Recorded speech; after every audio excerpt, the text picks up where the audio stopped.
Guys, am I audible? Yes, sir. Guys, you write heading now. Elements of symmetry. लिखिएगा बेटा, elements of symmetry.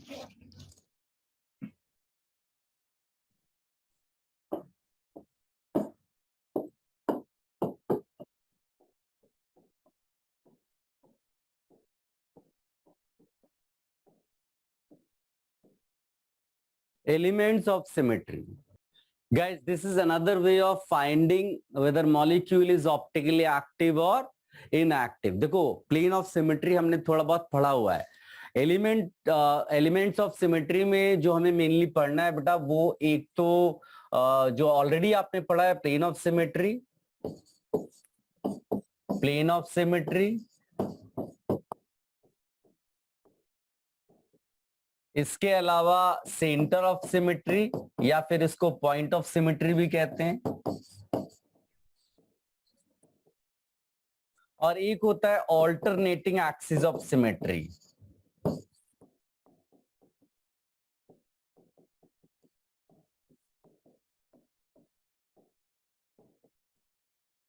Alternating axis of symmetry.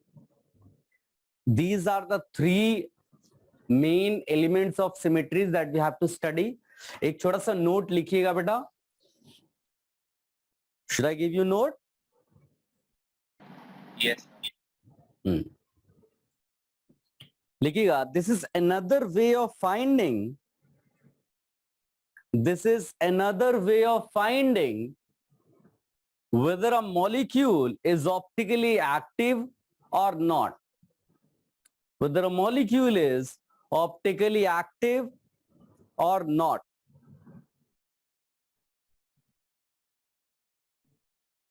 If the molecule contains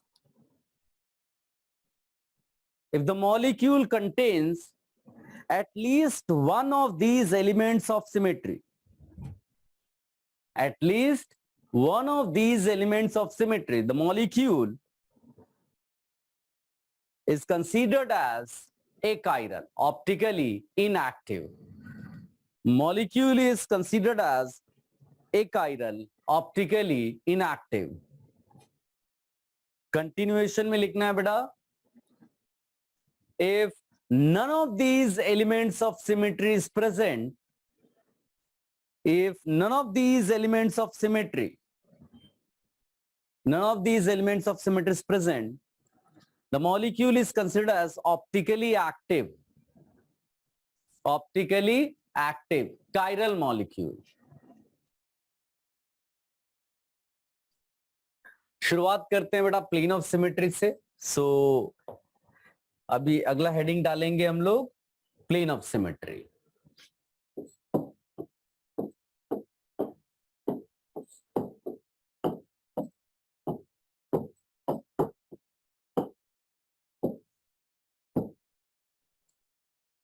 plane of symmetry.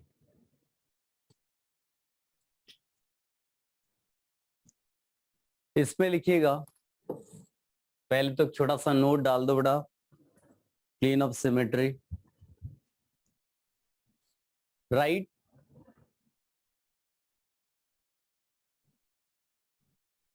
This is an imaginary plane.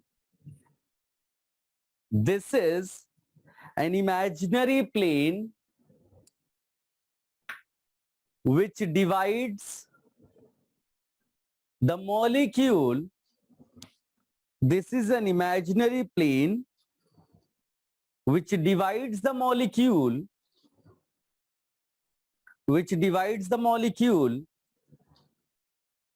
into two identical halves. Yeah, two halves, such that one half of the molecule is mirror image of another half. One half of the molecule is a mirror image of another half.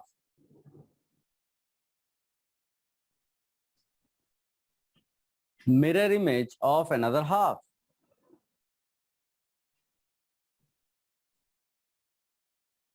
A molecule which has plane of symmetry, a molecule which has plane of symmetry will be optically inactive, achiral, will be optically inactive, achiral.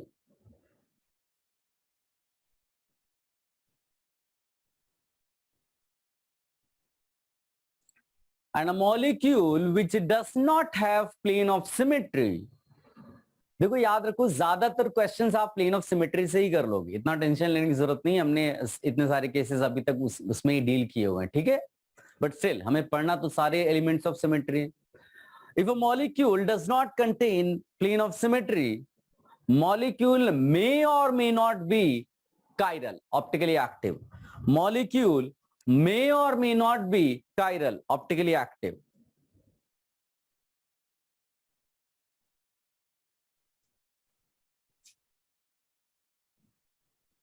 इसका मतलब है कि अगर molecule में आपको ये नहीं मिला प्लेन ऑफ सिमेट्री, तो आपको फिर क्या चेक करना पड़ेगा कि उसके अंदर कहीं सेंटर ऑफ सिमेट्री तो नहीं है, या फिर ऑल्टरनेटिंग एक्सिस ऑफ सिमेट्री तो नहीं है। क्या बात समझ में आई बेटा? Yes sir. अब आप देखो,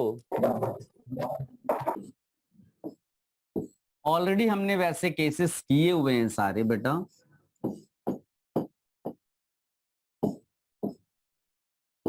प्लेन ऑफ सिमेट्री तो आप सीधे सीधे फिशर प्रोजेक्शन ड्रॉ करके भी समझ जाते हैं।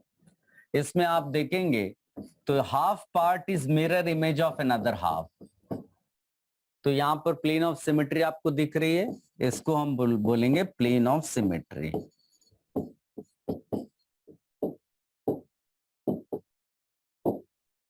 इसके अलावा अभी थोड़ी देर पहले हमने केसेस किए हुए बेटा,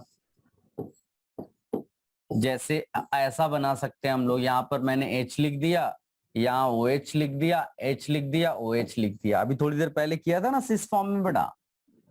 तो इसमें भी देखोगे आप तो ये आपको यहाँ पर प्लेन ऑफ सिमेट्री दिख रही है।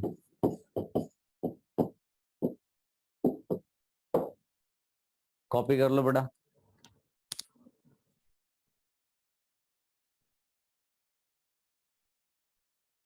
Guys home assignment 3 I hope आपने कर लिया होगा। सो 3 और 4 भी मेरे ख्याल से आप अटेम्प्ट करना शुरू कर देना, तो जैसे ही अभी ये फिनिश होगा हम लोग उसका डिस्कशन करना शुरू कर देंगे, ठीक है? Yes sir.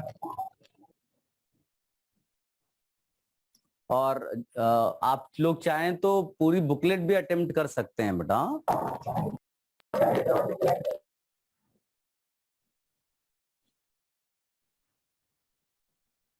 चल, now you right centre of symmetry.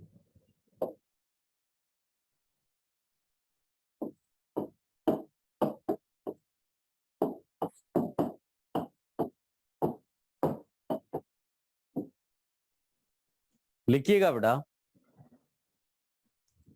इसको इन्वर्जन सेंटर भी कहते हैं, याद रखना, इन्वर्जन सेंटर।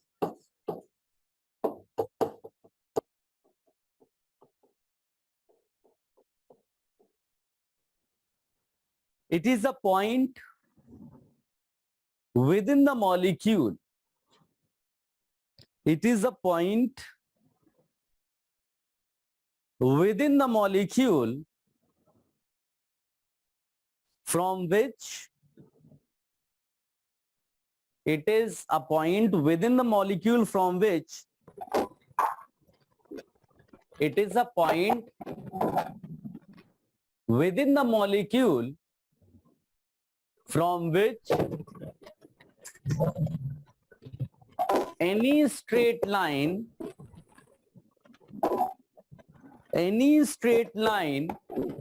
बेटा कोला म्यूट कर लो, any straight line when drawn from one side, it is a point within the molecule from which any straight line when drawn on one side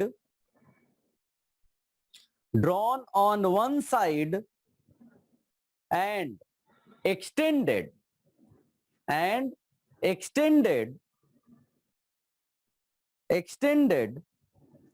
equal distance,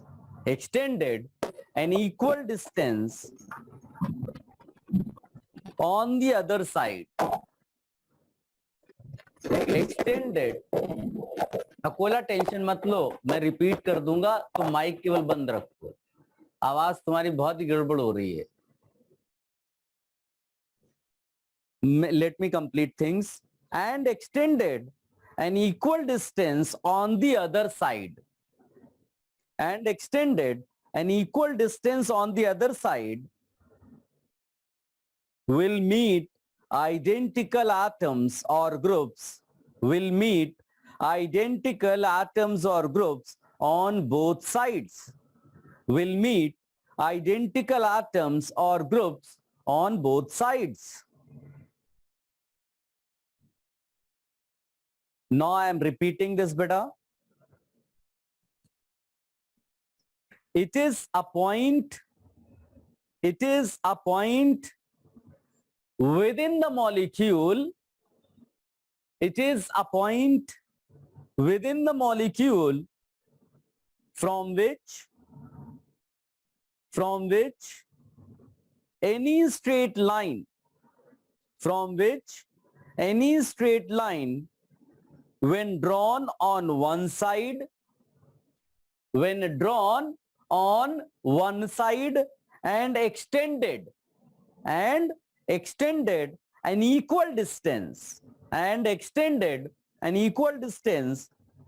on the other side,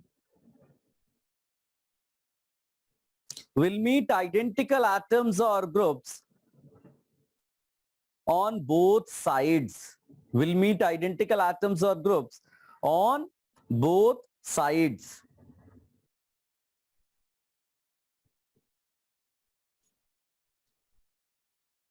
guys देखो, अब इसमें क्या है कि diagram जो आपको देगा वो 3 डायमेंशनल वे वाले डायग्राम आप लेंगे. उसमें जैसे सॉहर्ट्ज प्रोजेक्शन आपको दे देगा, सॉहर्ट्ज प्रोजेक्शन वो देगा आपको. तो सॉहर्ट्ज में जैसे मान लीजिए कि मैंने एक COH यहां पर ड्रॉ किया और एक COH यहां पर ड्रॉ किया, तो इससे क्या होगा, आपको ये पता है बेटा कि ये मान लीजिए पॉइंट मैंने चूज किया, उससे इधर एक्सटेंड किया आपने और उतना ही डिस्टेंस पे यहां पर आपको वो ग्रुप मिल रहा है, यानी कि पॉइंट ऑफ सिमेट्री आने के चांसेस है. लेकिन हमको सारे ग्रुप्स को चेक करना पड़ेगा. तो अब हम लोग क्या करेंगे, ग्रुप्स अटैच कराएंगे. जैसे मान लीजिए कि एक आपने इधर ग्रुप लगाया, यहां पर हम लोग क्या कर देते हैं, CH3 लगा देते हैं. तो हम लोग इधर भी CH3 लगाएंगे ऐसे. ठीक है. अब मान लीजिए कि आपने इधर लगाया H, तो आप उधर भी H लगा रहे हैं ऐसे. अब आप देखोगे तो यहां पर इसी पॉइंट से आप इस डायरेक्शन में ऐसे जाएंगे, CH3 मिल रहा है, उतनी डिस्टेंस पे यहां CH3 मिल रहा है, इधर गए H मिल रहा है, इधर आपको H मिल रहा है. दैट मीन्स ये पॉइंट जो आपको सेंटर पे दिख रहा है, इसको क्या बोल देंगे बेटा, centre of symmetry. That means this compound is optically inactive. अगर इस फॉर्म में दिया हुआ है तो ये ऑप्टिकली इनएक्टिव है because of centre of symmetry. तो इसको आप अच्छे से बेटा ड्रॉ कर लो.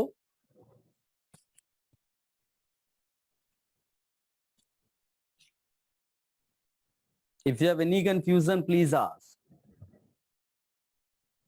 Then बेटा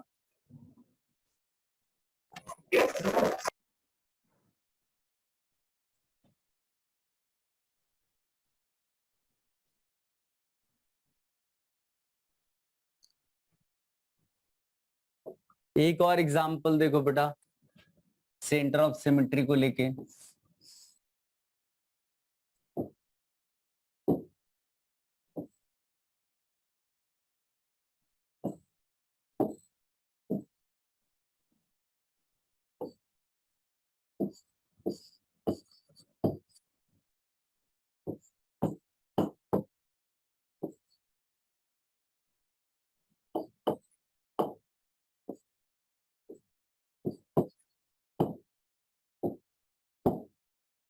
इसमें देखो बेटा,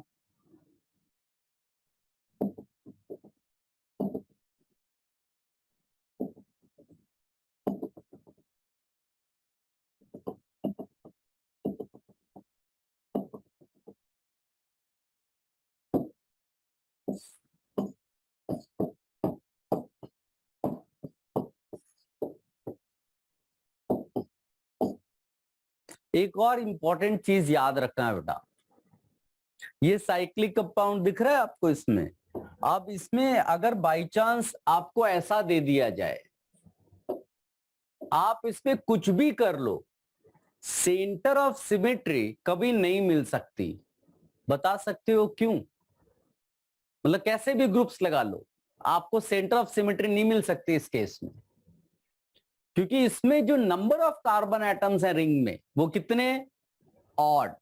ऑड नंबर होने से क्या प्रॉब्लम हो गया बेटा, कि आप अगर कुछ भी कर लो, इधर जाओगे तो कार्बन मिल रहा है, क्या इस डायरेक्शन में आपको कार्बन मिल रहा है? नहीं मिल रहा है ना, तो यानी यहां कभी सेंटर ऑफ सिमेट्री नहीं आएगी।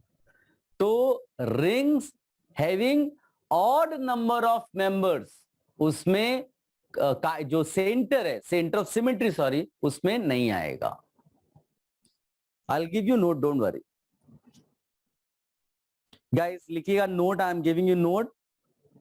A molecule which has a center of symmetry, a molecule which has a center of symmetry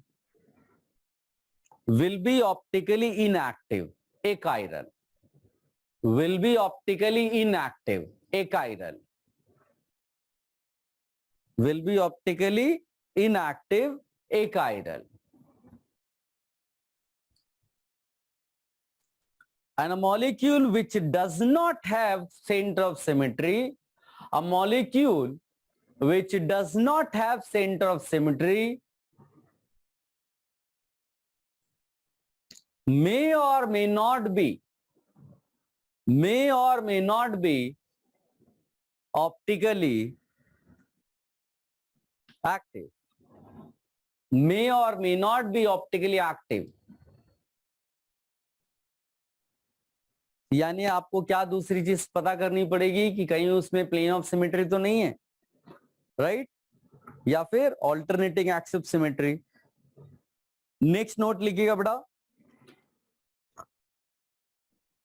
even sorry only, even नहीं, only even membered rings can possibly have, only even membered rings can possibly have center of symmetry।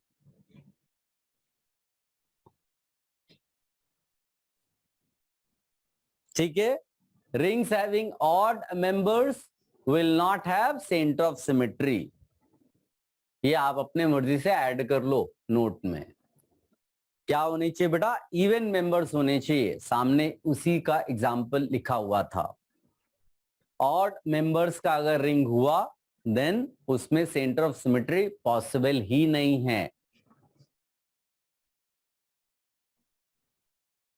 Now the last जो हमें optical activity के लिए पढ़ना है, alternating axis of symmetry बेटा।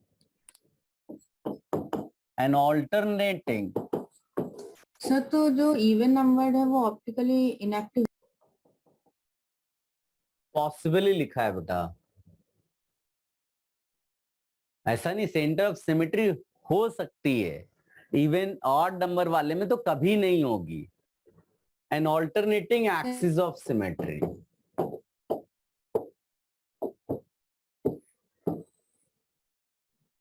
इसको हम लोग रिप्रेजेंट करते हैं बेटा एस एन से। थोड़ा सा डिफरेंट है, ऑल्दो बिलीव मी 99.99% जो क्वेश्चंस पूछे गए हैं वो प्लेन ऑफ सिमेट्री और सेंटर ऑफ सिमेट्री और मोस्टली प्लेन ऑफ सिमेट्री। ठीक है, तो इतना टेंशन इसका लेना नहीं है, ऑल्टरनेटिंग एक्सिस ऑफ सिमेट्री का डिफिकल्ट है, that is why I am saying this. It's difficult to understand कि क्या है एक्चुअली में ये। सबसे पहले तो आप इसके लिए नोट लिख लो बेटा। Are you ready? Yes, sir. An alternating axis of symmetry. An alternating axis of symmetry of order n. An alternating axis of symmetry of order n is an axis passing through an alternating axis of symmetry of order n is an axis passing through a molecule such that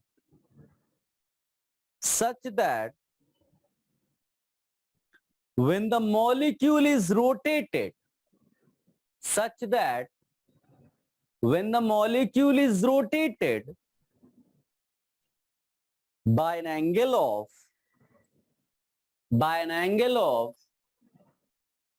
360 by n degrees.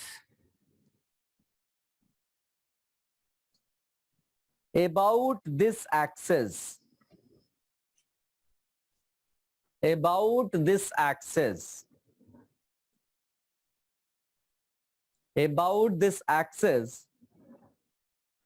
and followed by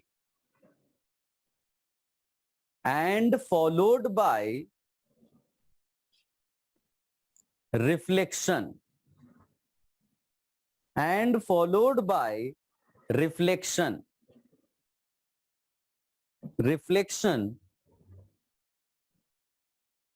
in a plane,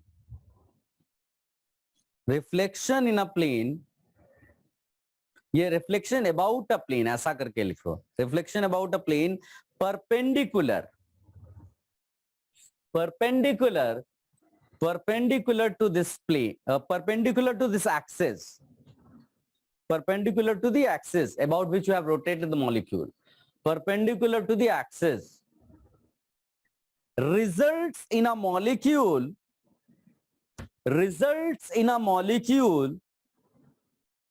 same as it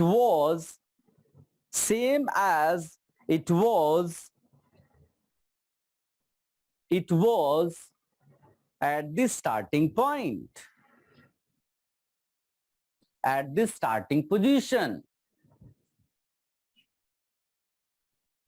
एक बार मैं repeat कर देता हूं बेटा पूरी चीज़ा, आप ध्यान से देखो. An alternating axis of symmetry of order n is an axis passing through the molecule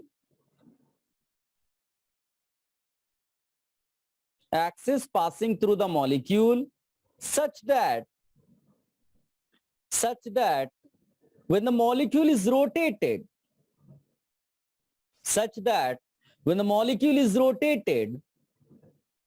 by an angle of 360 by n degrees about this axis and followed by reflection about a plane,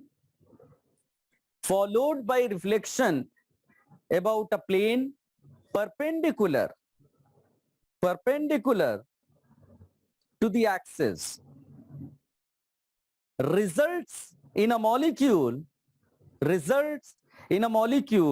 same as it was at the starting position. Guys, थोड़ा सा लंबा है ये, आप पढ़ते पढ़ते बीच में खो सकते हैं, तो आप स्लोली पढ़िए, ब्रेक करके पढ़िए और पूरा आप ट्राई टू अंडरस्टैंड कि क्या लिखा हुआ है. रीड करिए बेटा.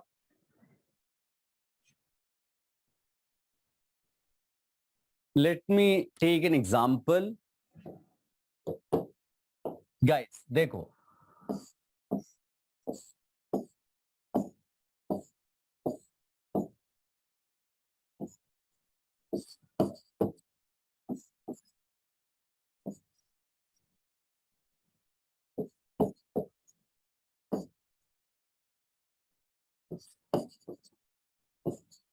इसको देखो.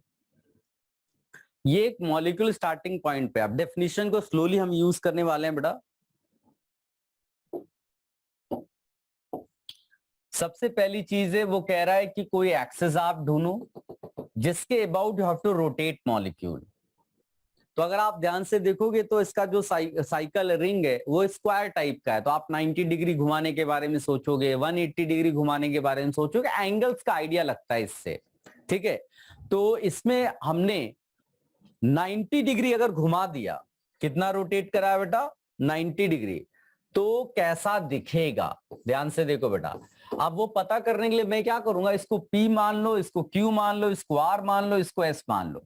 90 डिग्री घुमा दो तो बताओ P इस टाइम पे कहां चला गया, यहां, राइट ना। Q कहां आ गया, यहां। R कहां आ गया बेटा, यहां। S यहां आ गया। क्या थोड़ी बहुत बातें समझ में आई? ड्रॉ कर दो। तो S में कैसा था बेटा, ये था। P में कैसा था, ऐसा था। फिर Q कैसा था, ऐसा था। फिर R कैसा था, H ऐसा, CH3 ऐसा। इतना कर लिया। अब तुम रीड करते रहना पॉइंट्स को बेटा। पॉइंट जो वहां लिखा हुआ है कि सबसे पहले आप किसी एंगल से उसको घुमाओ, उस किसी एक्सेस के अबाउट, फिर एक्सेस के परपेंडिकुलर एक प्लेन हो जिसके अबाउट रिफ्लेक्शन ले लो। तो अगर आप देखोगे ये खुद भी अपने आप में एक प्लेन है, इसका जो स्क्वायर पार्ट है वो खुद भी प्लेन है ना। उसके अबाउट रिफ्लेक्शन का मतलब क्या हुआ, उसके अबाउट रिफ्लेक्शन का मतलब है ये पलट गया पूरा, ऐसा हो गया। रिफ्लेक्शन का मतलब पलट दिया आपने, ऑपोजिट कर दिया। तो कैसा दिखाई देगा, अब ध्यान से देखो बेटा, मैं यहां पर ड्रॉ कर रहा हूं। कैसा दिखाई देगा रिफ्लेक्शन, रिफ्लेक्शन कैसा दिखाई देगा, ये H ऊपर चला जाएगा, CH3 नीचे आएगा। इसका CH3 ऊपर चला जाएगा, H नीचे आ जाएगा। इसका H ऊपर चला जाएगा, CH3 नीचे आ जाएगा। इसका CH3 ऊपर चला जाएगा, H नीचे आ जाएगा। कह रहा क्या ये जो लास्ट में आपने बनाया ये क्या पहले वाले जैसा है? अगर यस है तो ये जो आपने एक्सेस चूज की है इसको बोलेंगे four fold alternating axis of symmetry. Order कितना बोलेंगे बेटा इसमें, 4। क्यों? क्योंकि आपने कितने एंगल से घुमाया हुआ है, 90 डिग्री।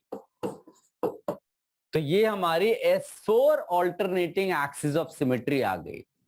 दोबारा सुनो, एक मॉलिक्यूल दिया हुआ था बेटा, एक मॉलिक्यूल दिया हुआ था, तुमने उसमें एक एक्सिस चूज की जिसके अबाउट तुमने मॉलिक्यूल को रोटेट कराया, ठीक है। उसने यही बोला है आप किसी एंगल से रोटेट करो। अभी हमें कैसे पता चलेगा एग्जाम के टाइम पे कि क्या कितना रोटेशन देखेंगे? तो सिंस आप देख सकते हो ये काइंड ऑफ स्क्वायर है जो रिंग है, तो यू विल चूज 90 डिग्री, 180, यही सब एंगल्स चूज करोगे। तो मिनिमम पॉसिबल एंगल पे आओ। तो मिनिमम पॉसिबल एंगल 90 डिग्री हमने जब रोटेट किया तो हमें ऐसा स्ट्रक्चर दिखाई दिया, ठीक है। ये स्ट्रक्चर दिखाई दिया। फिर कह रहा है कि जिस एक्सिस के अबाउट तुमने रोटेट कराया था उसके परपेंडिकुलर कोई प्लेन हो जिसके अबाउट रिफ्लेक्शन, रिफ्लेक्शन का मतलब है मॉलिक्यूल का उल्टा दिखना चाहिए, ऐसा। तो मैंने वो कर दिया। वो कह रहा है कि ये जो मिला वो इनिशियल पॉइंट पे जो मॉलिक्यूल रखा था क्या उससे मैच कर रहा है? तो आप बोलोगे हाँ मैच कर रहा है। मैच कर रहा है तो इस एक्सिस को हम क्या नाम देंगे, alternating axis of symmetry of order 4 because rotation angle was 90 degree. थोड़ा बहुत समझ में आया क्या बेटा? Yes sir. चलो इसको लिख लो बेटा।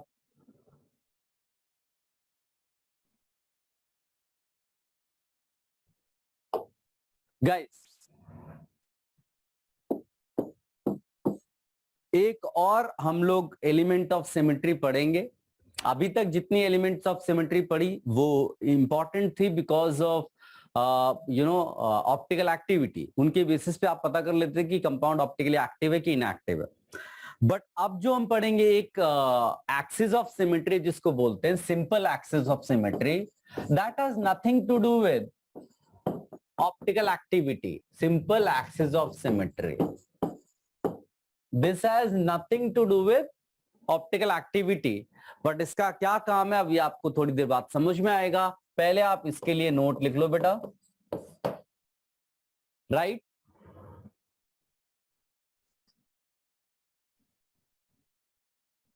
when a molecule is rotated, when a molecule is rotated about an imaginary axis,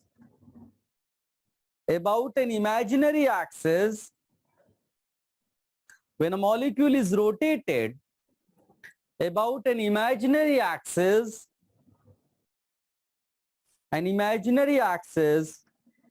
passing through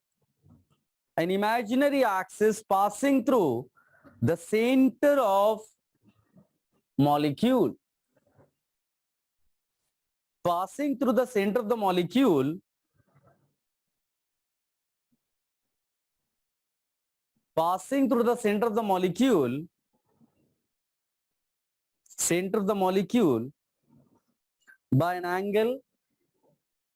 an angle 360 by n. Look at the screen, 360 by n. And it produces original arrangement. It produces original arrangement.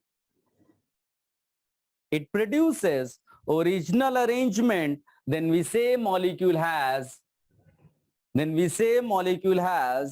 n-fold axis of symmetry. N-fold axis of symmetry. N-fold. Then we say molecule has n-fold axis of symmetry. Look at the screen.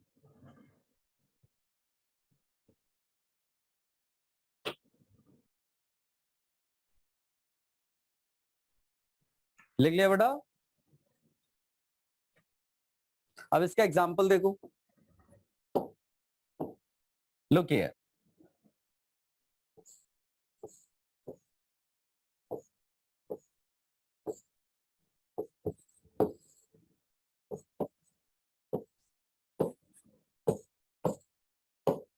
Guys इसको देखो.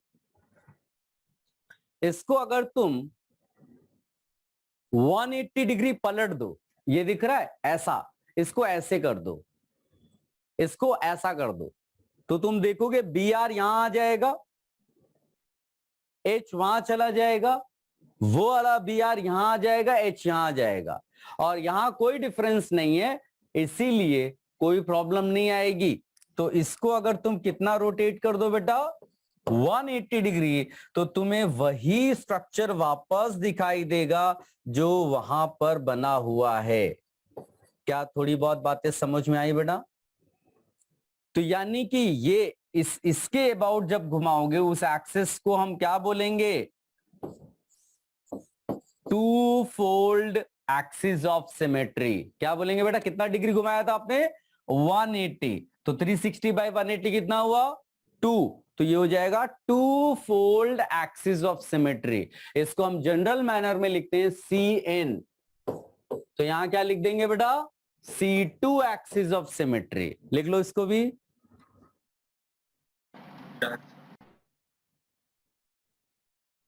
Guys एक बार आप पूरा go through कर लो जितनी भी चीजें हमने की हुई हैं.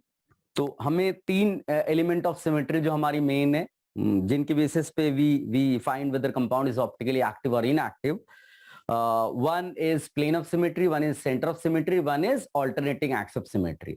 सिंपल एक्सिस ऑफ सिमेट्री हम निकालते जरूर है, बट उसका ऑप्टिकल एक्टिविटी से कोई लेना देना नहीं है. यू राइट 2-3 नोट्स बेटा. पहला पॉइंट लिखिएगा. पहला पॉइंट है अबाउट एसिमेट्रिक मॉलिक्यूल बेटा. What is asymmetric molecule? लिखिएगा. Molecule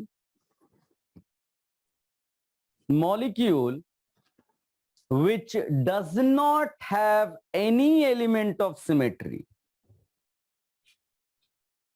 A molecule which does not have any element of symmetry. Any element of symmetry bracket में आप लिख देना बेटा. Plane of symmetry, centre of symmetry, alternating axis of symmetry and axis of symmetry. Simple axis of symmetry. जो चारों हमने आप पढ़ी हुई है वो चारों की चारों नहीं है इसमें. A compound which does not have any element of symmetry is called asymmetric molecule. Is called asymmetric molecule. Asymmetric molecule. फिर यहां पर लिख लीजिएगा बेटा डिससिमेट्रिक molecule.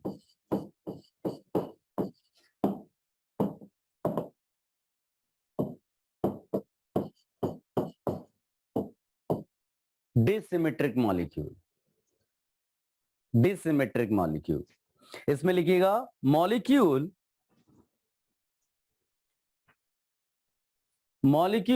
which does not have plane of symmetry, center of symmetry, alternating axis of symmetry. Plane of symmetry, center of symmetry, alternating axis of symmetry, but may or may not have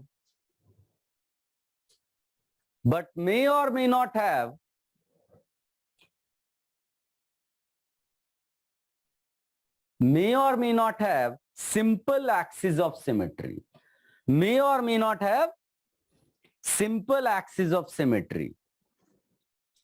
May or may not have simple axis of symmetry. Is called dissymmetric molecule.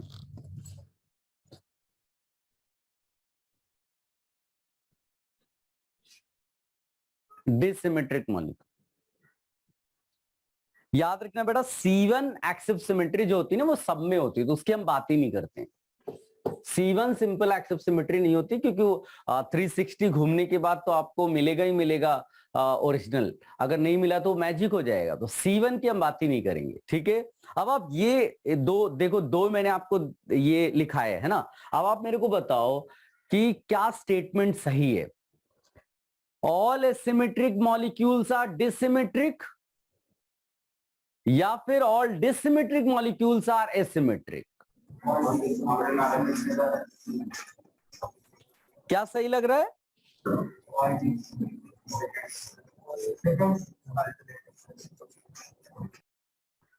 Sir आप एक बार repeat कर सकते? दोबारा बोल देता हूं. All asymmetric molecules are dissymmetric, this statement is correct. या फिर all dissymmetric molecules are asymmetric, या दोनों ही सही हैं?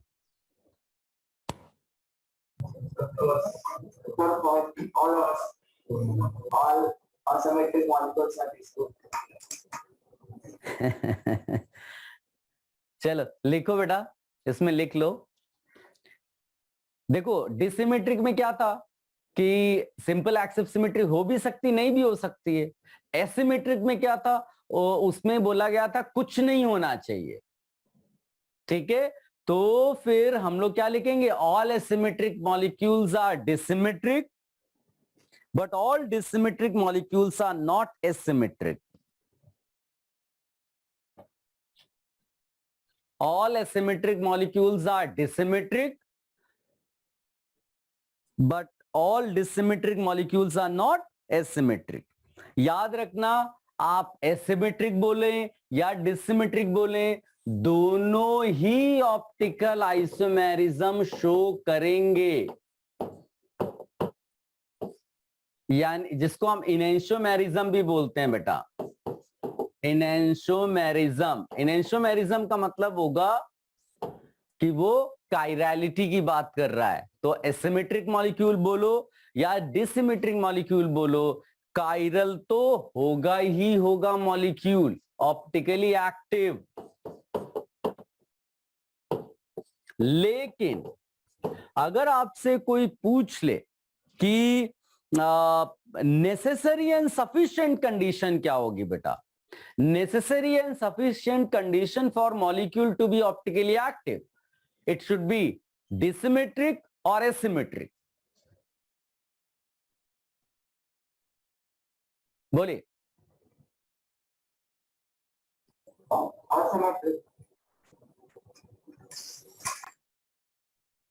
सोचो. और बाकी बच्चे नहीं है क्या बेटा?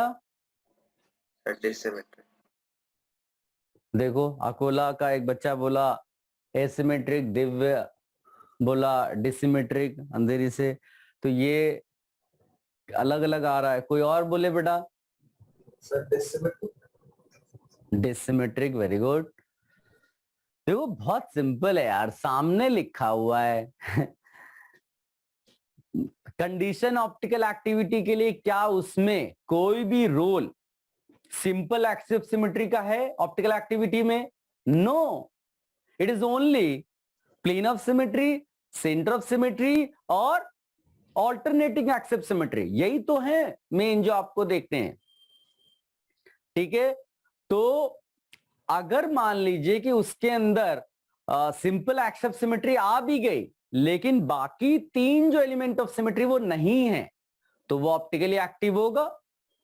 ठीक है, तो वो सफिशिएंट है, नेसेसरी कंडीशन भी उसमें फुलफिल हो रही है। तो आप ये चीज हाईलाइट कर लो बेटा कि necessary and sufficient condition for molecule to be optically active is it should be disymmetric. It should be disymmetric.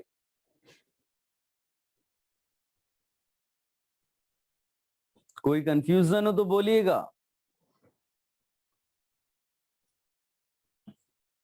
It should be disymmetric. Non dissymmetric molecule भी चाहिए तो लिख लो,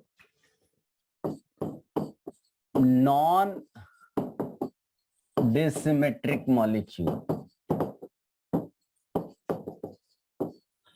तो नॉन डिसिमेट्रिक मॉलिक्यूल का मतलब molecule which has either a plane of symmetry or a center of symmetry or alternating axis of symmetry। जो 3 नहीं होने चाहिए थे ऑप्टिकल एक्टिविटी के लिए, अगर उनमें से कोई भी एक आ गया तो that will be optically inactive, and उसको हम लोग क्या बोल देंगे बेटा? Non dissymmetric molecule. इसको भी लिख लो।